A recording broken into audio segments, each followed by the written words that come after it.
Okay, so just going to move the keyboard out of the way here. What we're going to do today is we're going to just do a couple of sketches, a 1-point perspective and a 2-point perspective. Okay, so the first thing I want you to do is just with your piece of paper, so as we said, an A4 piece of paper folded in half. Just bear with me now if I focus this. Okay, an A4 piece of paper folded in half, and a pencil and a ruler. Okay. What we're just going to do is I want you to draw a box. Okay, and I want you to make that box. Sorry, I'll move over to the centimeters here. I want you to make that box 10 centimeters wide, or 10 centimeters tall. Sorry. And I want you to make it 7 centimeters wide. Okay, so 10 centimeters tall by 7 centimeters wide.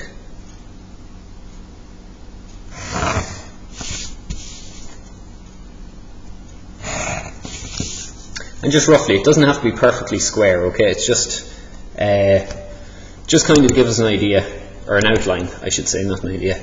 And what we want to do then is we want to pick out a perspective, okay, or a vanishing point. Okay, sorry, is what I meant to say there. We're going to pick out a vanishing point. Now, the vanishing point, I'm going to go somewhere in the middle of the box. So I'm just going to find halfway there. So 35, and I'm going to just measure down 20 millimeters or 2 centimeters. And that's going to be my VP, or vanishing point. Okay, so I'm just going to add in the dimensions here in case you missed any of them.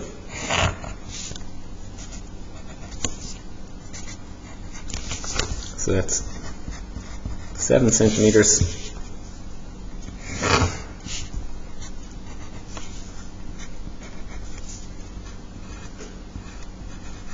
$10 centimeters. Okay, and the vanishing point then is down 2 centimeters.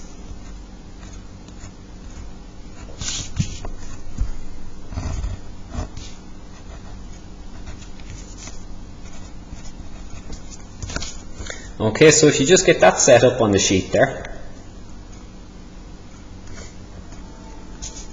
And what we're just going to do for this one is we're going to go back to our primary school example of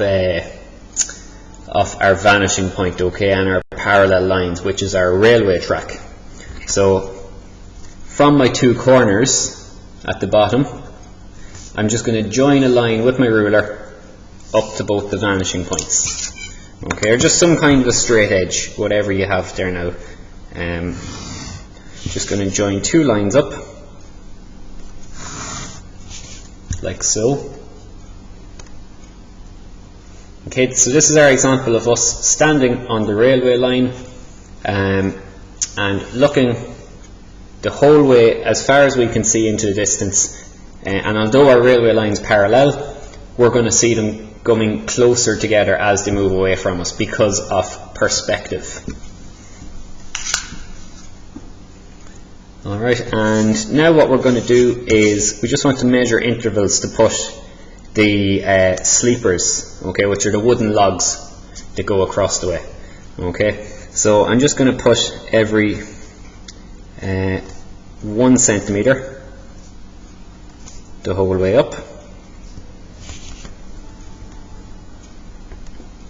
Okay, well actually if we were to look at them, they'd actually start to get closer together. Apologies, don't bother doing that. What we'll do is we'll use the 1 centimeter for the first one. Okay, and we're just going to draw a horizontal line across. And I'm just going to run it right out to the edges of the box.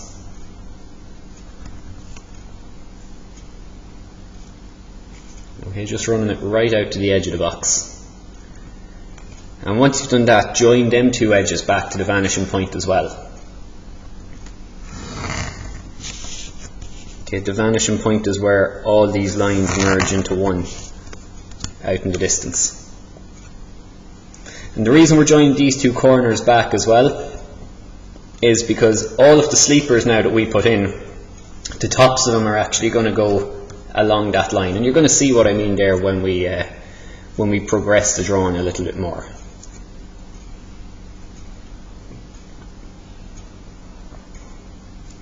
Okay, the first thing we want to do is to add some thickness to the sleepers, or to the actual tracks. Okay, so I'm going to just go over these two lines a bit heavier to make them stand out more. Okay, and I'm just going to bring them in 5 millimeters on each side, so half a centimeter. Right, half a centimeter on each side, and join them 2 points back to the vanishing point as well. And this is just going to add some width to our railway track.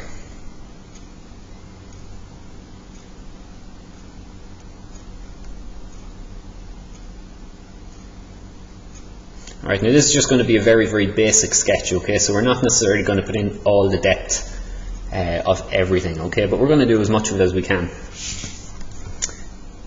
We're just going to put this horizontal line in heavy now, but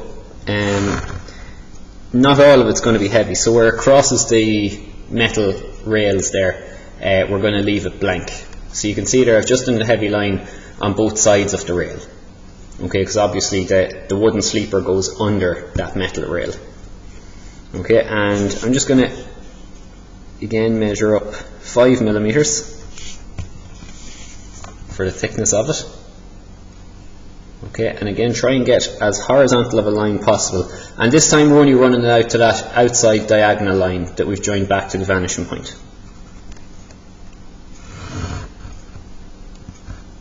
Okay, so this is the top of the sleeper.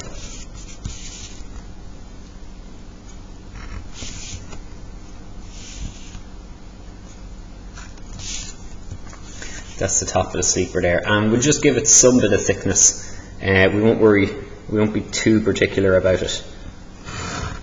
I'm just going to measure that, any kind of random thickness there. Okay, so that's my first railway sleeper, and we're just going to we won't do them the whole way up the drawing, okay, but we'll do 3 or 4 of them. So the next one there is going to be slightly smaller gap than this gap here, okay, so this one was 10 mil, I'm going to make the next one 9, okay, just make it slightly smaller so that it actually does give that appearance that's moving away, because obviously as the things move away, the gap between them will appear to reduce as well. And we're just going to add a bit of thickness there again. And again, the thickness of them is also going to, or how far away they move, is also going to shorten on us bit by bit.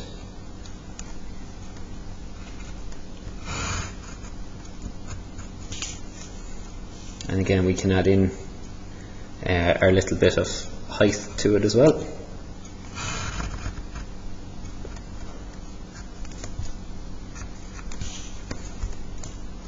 Okay, so you can see now this little step, the line is going completely vertical, and then the top is that diagonal line.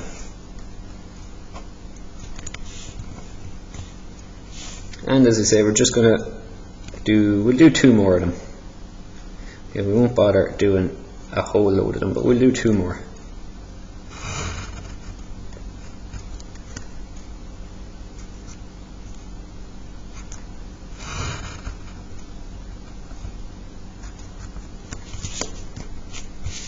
And remember to just make the third one slightly smaller again.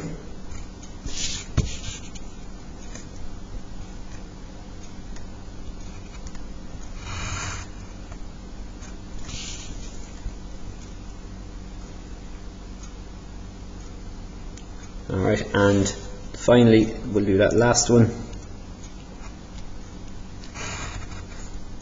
Now I'll give you a minute just when we get this one done to catch up a bit, in case you've fallen behind.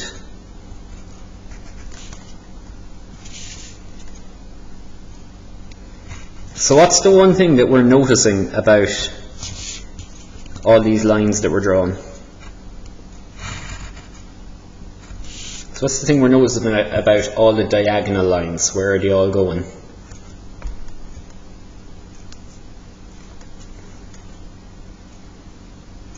Can anyone tell me? They're all going to the vanishing point. Yeah, exactly. They're all joining back up to the vanishing point there. Alright. And now if you wanted to really kind of enhance this drawing another bit, now as I say, we're missing a bit of detail on it anyway, so we're not going to worry too much about making it look like a pro artist done it or anything.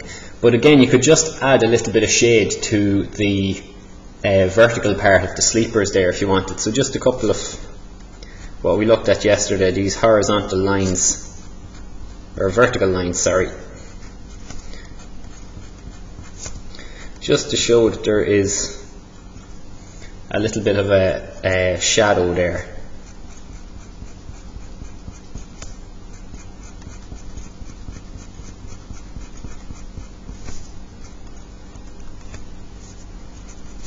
Okay, it just gives a little bit more, helps you visualize it a little bit more.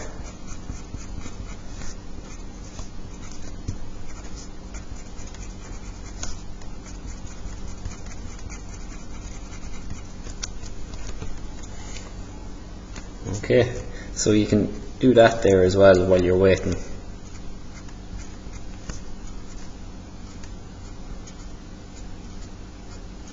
What are railway sleepers made from? What's the predominant material that they're made with? Wood.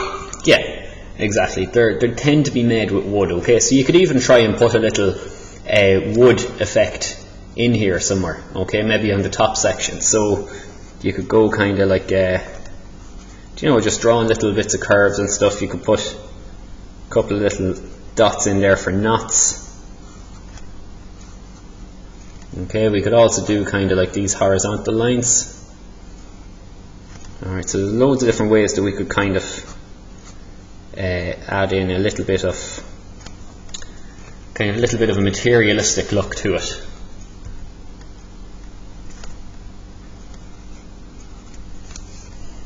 Okay, and again, it just enhances the drawing ever so slightly.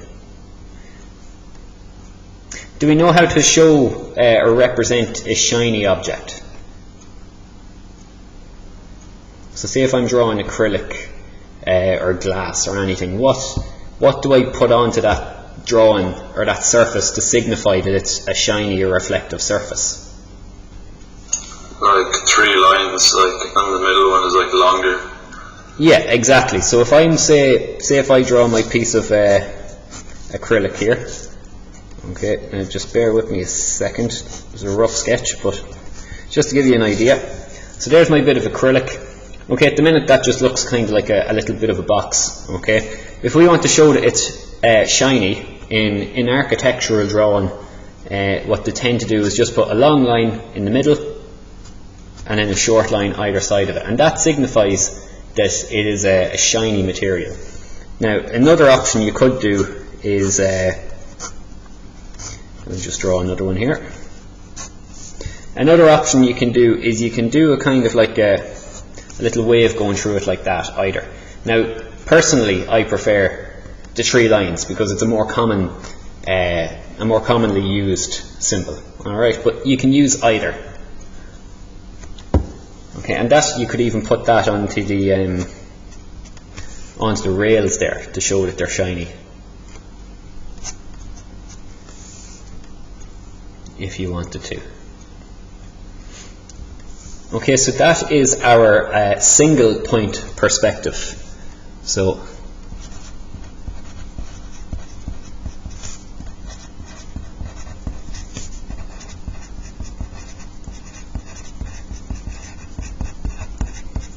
single point perspective. Now I know some of you will have a good idea of this and a good understanding of it from doing technical graphics throughout junior cycle.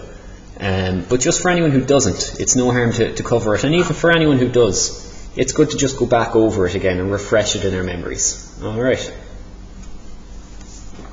So that is our single point perspective.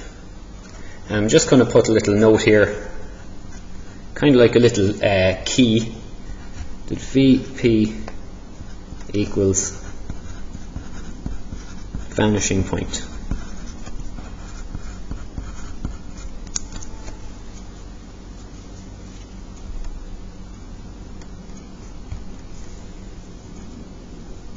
Alright, so that is